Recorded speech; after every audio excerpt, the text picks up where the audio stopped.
ప్రపంచంలో అనేక దేశాలు ఉన్నప్పటికీ కొన్ని దేశాలు మాత్రం చాలా స్పెషల్. అలాంటి దేశాల్లో ఒక చిన్న దేశం కూడా ఉంది. జనాభా పరంగా చాలా చిన్న దేశం అయినప్పటికీ అక్కడ సంపన్నులకు కొదవలేదు. ఆ దేశంలో ఎక్కడ చూసినా ఖరీదైన కార్లు, భవనాలు, తీరంలో కళ్ళు చెదిరే యాట్లే దర్శనమిస్తాయి. లగ్జరీ లైఫ్ కి కేర్ ఆఫ్ సంపన్నుల స్వర్గధామమైన ఆ దేశానికి ప్రపంచంలోని సంపన్నులంతా క్యూ కడుతున్నారు. ఏంటా దేశం?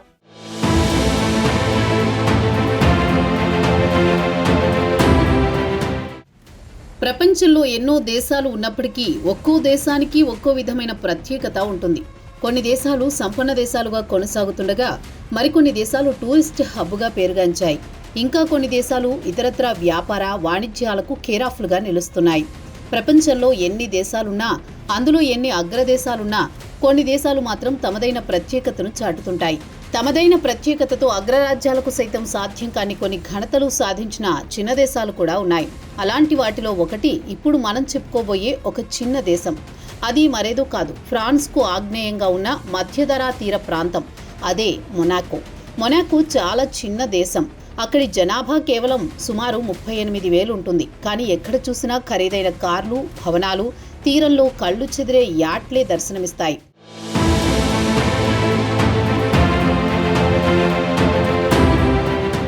ప్రపంచంలో ఎక్కడా లేనంత మంది మిలియనీర్లు ఈ చిన్న మొనాకో దేశంలోనే కనిపిస్తారు. మధ్యధరా ప్రాంతంలో స్థిర నివాసం కోసం కొంతమంది చూస్తుంటే మరికొందరు మాత్రం కనీసం ఇక్కడ చిరునామా ఉంటే చాలని భావిస్తున్నారు. ఇక్కడ ఉన్న ప్రత్యేకత ఏంటంటే లగ్జరీ లైఫ్ స్టైల్. ఆదాయ పన్ను మినహాయింపు వంటి నిబంధనలతో సంపన్నులకే స్వర్గధామంగా మారింది. మొనాకోలో ఏ మూల చూసినా సంపన్నులే. ల్యాంబోర్గిని, రోల్స్ రాయ్స్తో పాటు అనేక రకాల సూపర్ కార్లు మొనాకో వీధుల్లో విహారం చేస్తూ ఉంటాయి. అటు తీర ప్రాంతంలోనూ ఫ్లోటింగ్ మ్యాన్షన్గా దర్శనమిస్తాయి. ఇక్కడ జరిగే మొనాకో గ్రాండ్ ప్రిక్స్ రేసింగ్ భారీ స్థాయిలో నిర్వహిస్తారు. ఈవెంట్ను చూసేందుకు వచ్చిన వారితో వీధులు మొత్తం నిండిపోతాయి. పేరుకు చిన్న దేశమైనప్పటికీ సంపదలో మాత్రం ప్రపంచంలో అగ్రదేశాల సరసన ఉంటుంది. వరల్డ్ బ్యాంక్ నివేదిక ప్రకారం ఇక్కడి వారి తలసరి జీడీపీ $2.56 లక్షల, అంటే $2.18 కోట్లు. ఇది అమెరికా కంటే $82,000 ఎక్కువ.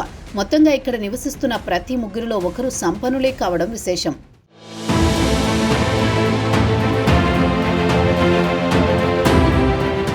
మొనాకో చిన్న దేశమే అయినప్పటికీ ప్రపంచంలోని సంపన్నులు ఇక్కడికి క్యూ కట్టడం వెనుక అనేక కారణాలున్నాయి.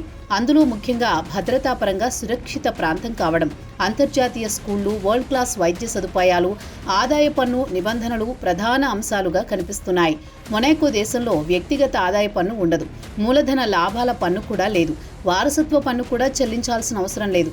కేవలం కొందరికి ఉన్నా గరిష్టంగా 16% మాత్రమే ఉంటుంది. ఉన్నత జీవన ప్రమాణాలు, రాజకీయ స్థిరత్వం కూడా సంపన్నులు మొనాకో వైపు చూడడానికి కారణాలుగా కనిపిస్తున్నాయి.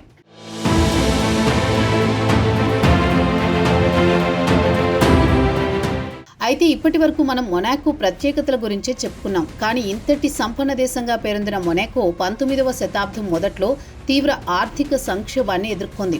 ఆ సమయంలో మాంటే కార్లో క్యాసినో ఏర్పాటు చేస్తూ ప్రిన్స్ చార్లెస్ III తీసుకున్న నిర్ణయం మొనాకో తలరాతని మార్చేసింది. ప్రధానంగా ఆదాయ పన్ను రద్దు చేయడం సంపన్నులను మొనాకోకు వచ్చేలా ఆకర్షించింది. ఫ్రాన్స్ పౌరులకు మినహా మరెవ్వరికీ ఇక్కడ ఆదాయ పన్ను ఉండదు. ఇందుకు సంబంధించి 1869లోనే ఓ ఒప్పందం జరిగింది. క్యాసినోల నుంచి వచ్చే ఆదాయాన్ని ప్రభుత్వ ఖర్చులకు వినియోగిస్తారు.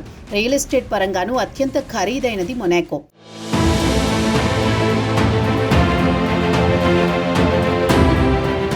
ఎంతో లగ్జరీ నేపథ్యం ఉన్న మొనాకోకు వెళ్లడం అంత సులువు కాదు. మొనాకోలో నివాసం ఏర్పరచుకోవాలన్నా, ఆదాయ పన్ను ప్రయోజనాలను ఎంజాయ్ చేయాలన్నా కొన్ని నిబంధనలు పాటించాల్సిందే.